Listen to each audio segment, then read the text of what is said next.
Bonjour à tous, dans cette vidéo nous allons vous montrer comment dans le classeur pédagogique de Scholengo, donc ENT27 ou Arsène76, comment créer un questionnaire, enfin une question, où la réponse sera vraie ou faux.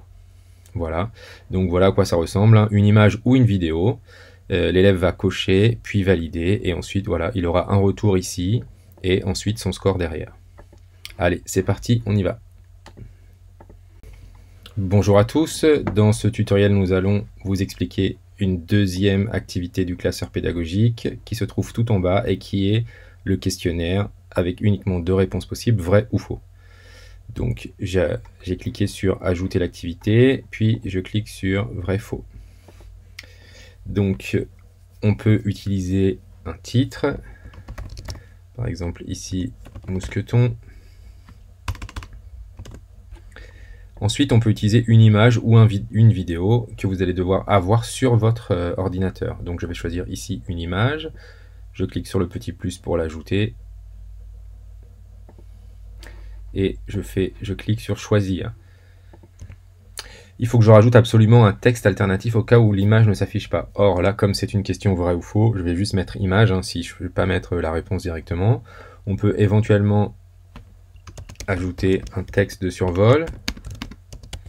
C'est-à-dire que quand je vais passer sur l'image, il y a ce texte qui va apparaître, un petit peu comme une aide, hein. On peut désactiver le fait d'agrandir l'image. Vous allez voir, quand on clique dessus, l'image va s'agrandir. Donc ça, je vais la laisser. Et donc, je vais rajouter cet objet, la question du coup, hein, cet objet est un baudrier. Et donc, vrai ou faux. Donc là, c'est vrai. Si ça avait été faux, j'aurais cliqué sur faux. Voilà. Donc je clique sur enregistrer et on peut directement voir, hein, là je clique sur le plus qui me permet d'agrandir, voilà, et ensuite l'élève va réaliser l'exercice en cliquant sur vrai par exemple et vérifier, il a obtenu un point. Voilà.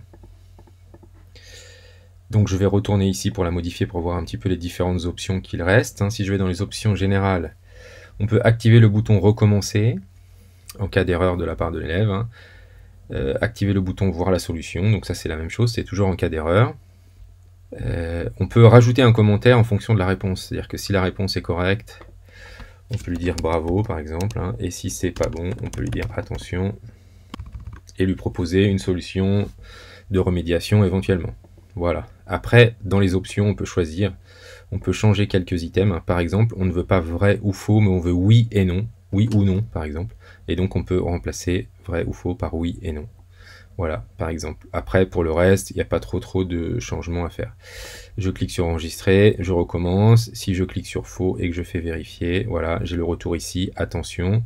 Et donc là, je peux voir la solution ou recommencer. Donc je vais recommencer. Si je clique sur vrai, vérifier, et là, j'ai bravo. Voilà. Voilà comment fonctionne cet outil de questionnaire vrai ou faux.